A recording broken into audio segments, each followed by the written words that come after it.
Hai murid-murid, Assalamualaikum dan selamat petang. Semoga murid-murid berada dalam keadaan sihat. Baiklah, selamat datang ke kelas Pendidikan Kesihatan tahun 2 2021 bersama dengan Cikgu Fatin Nabila.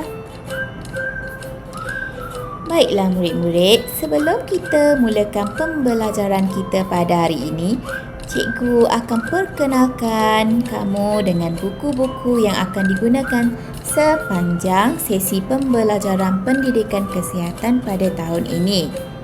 Hanya 2 buah buku saja yang akan kita gunakan, iaitu buku teks dan buku tulis 1. Kepada murid yang tiada buku tulis 1, yang baru, murid-murid boleh gunakan buku tulis tahun lepas. Sambung je guna buku tulis tahun lepas.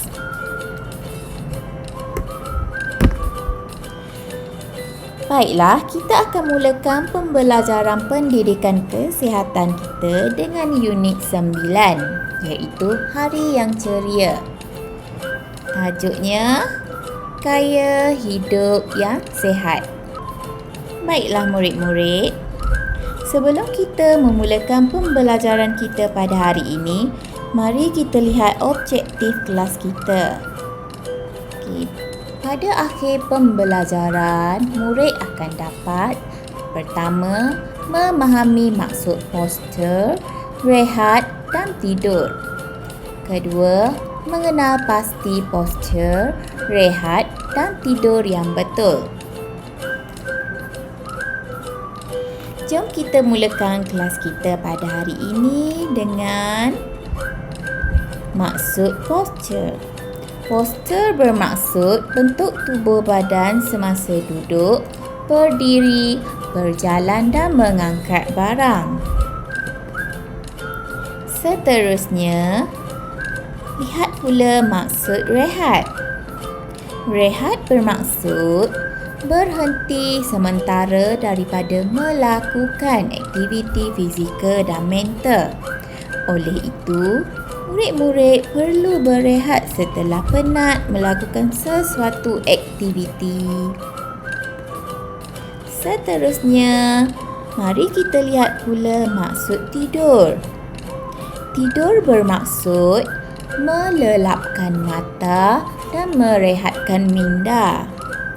Murid-murid, kita perlu tidur secukupnya, iaitu 8 jam sehari. Kenapa? Kerana sekiranya murid-murid tidak cukup tidur, murid-murid akan berasa letih apabila bangun keesokan harinya. Malahan, murid-murid tidak mampu melakukan aktiviti fizikal yang diingini. Oleh itu, tidurlah secukupnya. Murid-murid, bagaimanakah cara postur badan yang betul dan salah? Jom kita lihat gambar tersebut.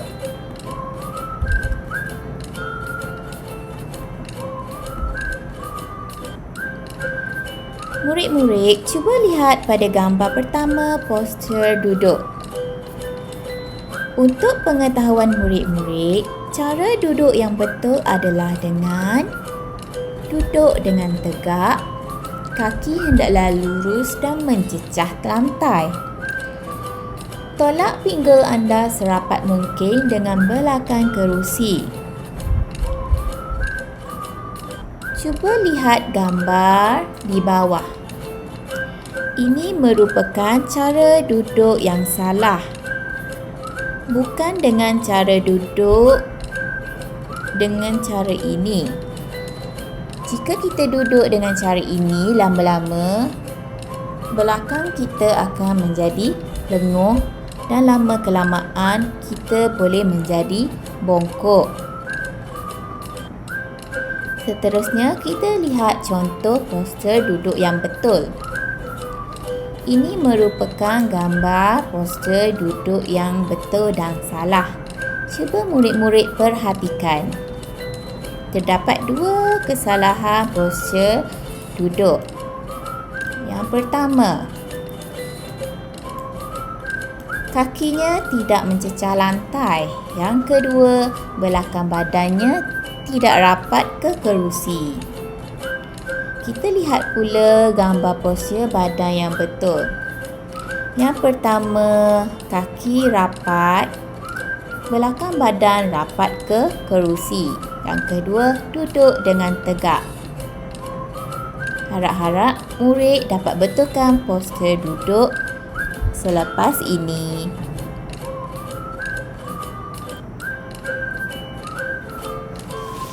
Seterusnya, postur ketika berdiri. Ketika berdiri, murid-murid perlu berdiri tegak.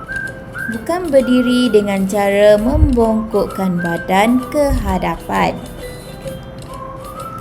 Berdiri perlulah tegak dan bahu pula berada sedikit ke belakang. Seterusnya, postur ketika tidur. Postur badan yang betul ketika tidur adalah dengan cara baring secara mengiring dan bukannya baring di atas bantal yang terlalu tinggi dan berada dalam kedudukan tegak. Seterusnya, carilah tilam yang selesa dan sesuai.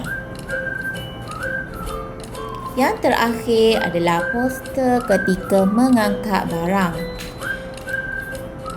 Ketika murid ingin mengangkat barang, murid-murid perlulah duduk dalam keadaan mencangkung dengan bengkokkan lutut dan rendahkan badan. Jangan membongkokkan badan ketika memungut barang. Ini boleh mengakibatkan kecederaan terhadap pinggang. Seterusnya, kita lihat gambar cara mengangkat barang yang betul.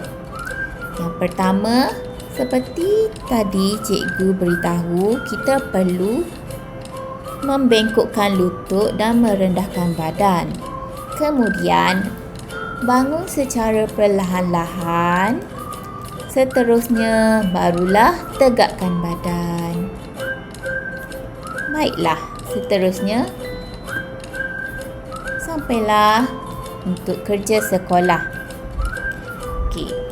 Kerja sekolah pada hari ini senang sahaja. Murid-murid perlu salin maksud postur, rehat dan tidur di dalam buku tulis nombor 1. Okey. Ini adalah keratan buku teks iaitu pada muka surat 68. Murid-murid hanya perlu salin maksud ini sahaja di dalam buku tulis nombor 1. Okey, setakat ini sahajalah pembelajaran kita pada hari ini. Selamat belajar dan jumpa lagi pada minggu hadapan. Bye.